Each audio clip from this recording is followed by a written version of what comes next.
Hello everybody, this is Jeff Janess and welcome to our 9th lab exercise in geoprocessing. In this one we're going to look at the Intersect tool, the Summarize tool, and I also want to show you a little bit about Landfire just because it's such a great data set for ecological analysis and management. There's no homeworks involved with this one, we're just learning about new tools and new data. So just to start off, I'm going to show you where you can get Landfire.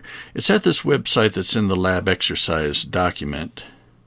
There's a great website. They're updating the data periodically. There's a lot of data on vegetation. This includes vegetation species. It includes canopy cover, vegetation height, a lot of disturbance stuff, a lot of data just having to do with fire modeling. We're going to use some of the vegetation data in this exercise. The stuff I've got for you online is older than what's available. There's much more updated data sets available if you want to go to this site and try it. I recommend you take a look at it at some point because it really is a great site.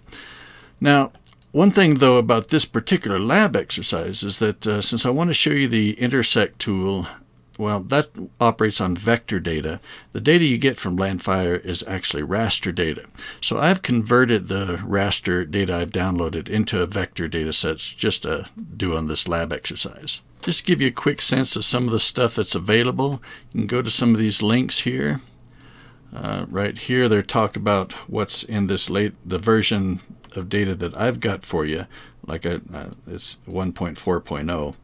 They're actually up to the 2020 version, so I'm showing you this 2014 version, so they have much more up-to-date data here available.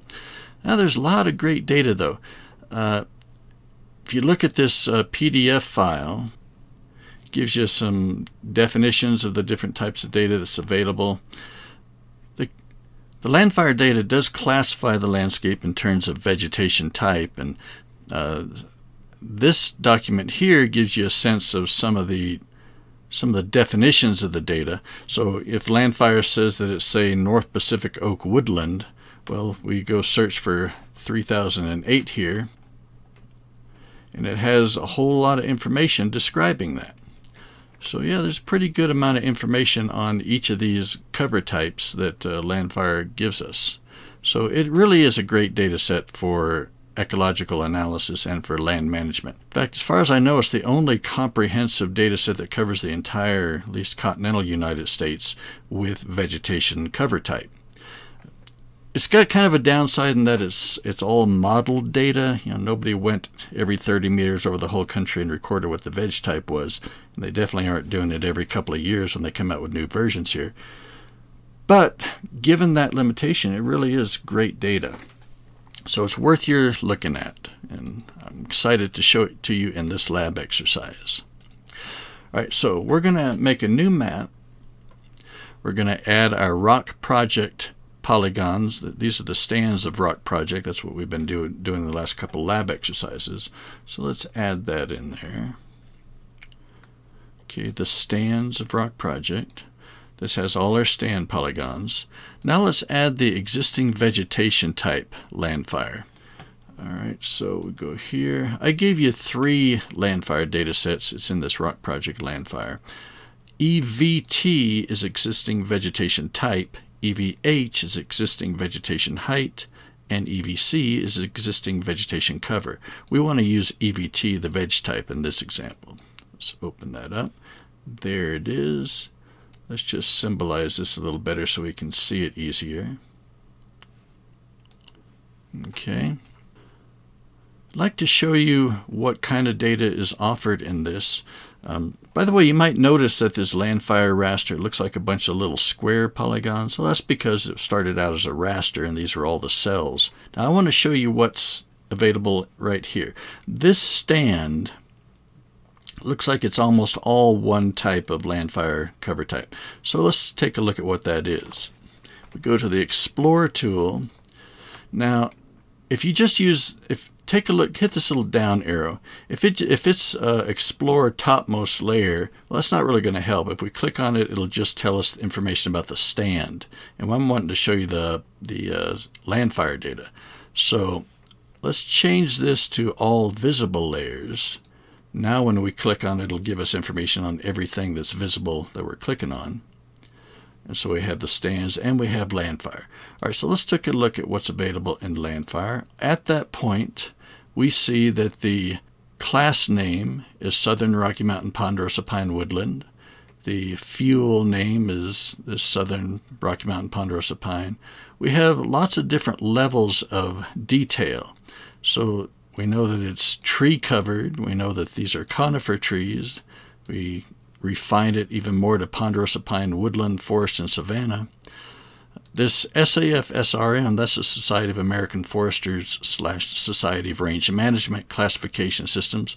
And this SAF means that this is the Society of American Foresters Classification of Interior Ponderosa Pine.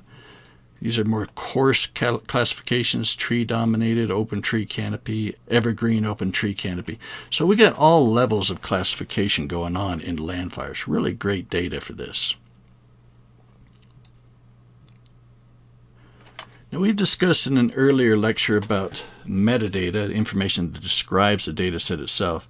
And it's kind of disappointing that the Landfire data set itself really doesn't have very good metadata. Landfire has been providing some of this metadata as separate XML files.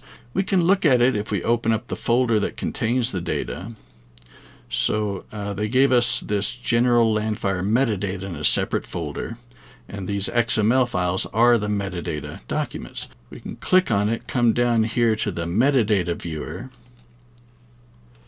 and we'll see something interesting. Turns out that this metadata is actually in a format that Pro doesn't understand, which is a little bit of a surprise since ArcMap understood it, but Pro does not.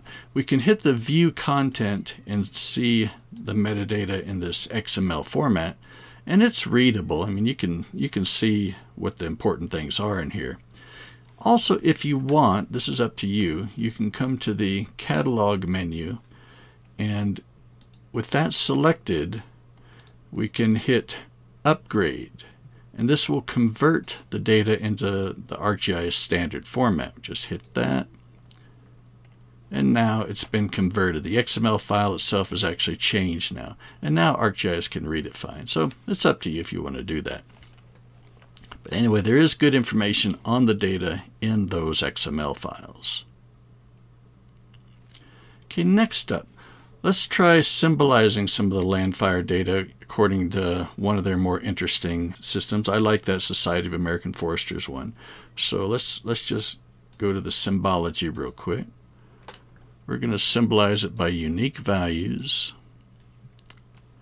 and symbolize it by these SAF SRM values. So we got all of these values here. In the lab exercise, I demonstrate trying different symbologies, but I'm not going to do that here. It just takes a little extra time. So we'll leave it at that. Now we can see all the different types in there.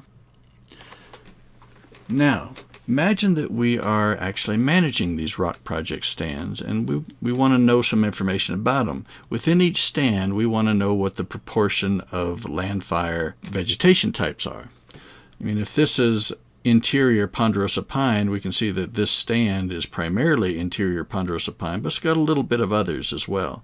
So we want to know what the proportion and areas of each of these Landfire classes are within our stands. And there's tools to do this, but to do it accurately, we need to actually intersect these Landfire polygons with our stand polygons. We need a new polygon feature class that only covers the region of the stands, that has the stand boundaries in there, as well as all the vegetation type boundaries. So that's the Intersect tool. So let's go over here. We're going to run Analysis, go to Tools. We can just search for Intersect. It's also in Analysis Tools, Overlay, and then Intersect. We're going to intersect these two feature classes, so we just drag both of them into this little box here, and it'll put them in there for us. You can save this to whatever name you want or to whatever location you want, because you're not turning it in. I'm just going to name it Landfire and Rock Project.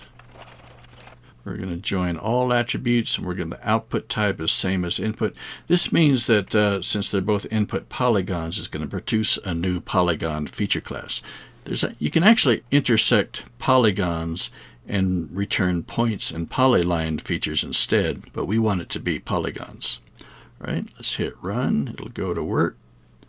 There they are. Okay, now notice that we have all of our stand boundaries as well as all the Landfire vegetation type boundaries. And we can see that if we change the symbology, just real simple, we can change it to unique values based on stand ID. So now we see each of our original stands. We can also do it by SAF values. So now we have all of the Society of American Foresters and Range Management classes in here. Both are written right into the same polygon feature class. Now let's start fixing up the data. If we open up the attribute table, a lot of our analysis here is going to be based on the size of these polygons. So first problem is that the acreage, which we'd like to use this as the measure of size, these have all those same acreage values that came from the original stand IDs. So let's recalculate acreage, calculate geometry. Let's calculate the true area in acres using geodesic methods. Survey acres, hit OK. All right, so now the acreage values are correct. Now we can get ready to go to the Summarize tool. Let's summarize based on the Society of American Foresters one again. Just right-click and go to Summarize. Okay, we're going to take the sum of the attribute field called acreage for each class of vegetation type. All right, hit OK, and we're going to call this, I'm just going to call it SAF SRM sums. All right, hit OK. It should have added a new table to our standalone tables down here, and sure enough, let's scoot that over. Let's open it up. So what we can see right off is that within the rock project region generally, we have these 11 vegetation types. All right, and this is the total acreage of each veg type. So interior ponderosa pine is by far the most common veg type. It looks like riparian woodland is the second most common. Now let's try this Summarize tool one more time. Maybe we want to know what the proportion is for each stand. I mean, what we just did was the total. Let's do it for each stand. So let's open up our attribute table again. Let's right-click on Stand ID, do Summarize. We're going to call this Sums by Stand. Okay, acreage, the sum is still good. Let's add another case field, though. Right now it's going to group them by Stand ID. Let's add in the SAF SRM. So now it's going to summarize it by two different attribute fields. Hit OK. Looks like it's finished. Here it is, sums by stand. Let's open that up. So now we have stand 1, it's all of these, and these are the veg types in stand 1. We can even see it here. I'm going to turn on the labels for the stands just so I know where stand 1 is. So we just turn on labels. Okay, so for stand 1 up here, let's put this on top. Stand 1 up here, we see it has these veg types and exactly this much acreage in each veg type. And in stand 2, we have these. So stand 2 is there. So we've got some great stats, some good descriptions of our stands, all based on Landfire, and it's all due to the Summarize tool. Now, if you'd like to try this again with different Landfire datasets, like I said, I gave you the veg height and the veg cover, so you can try those if you'd like. You can go to BB Learn. I've actually have the Landfire data for a much larger area, the entire Coconino National Forest. Those are fairly big data sets, so that's why I didn't put them in the class data. But if you'd like to download them, they're in the extra data optional folder on BB Learn. And maybe you'd like to try just other data sets in general. The Forest Service GIS web portal, if you're into Region 3 stuff, you can go right here and you can download any of the Region 3 data for all the forests in Arizona and New Mexico. And there's veg types. There's lots of information here that might be interesting to you. All right, that wraps it up. Thanks so much, everybody.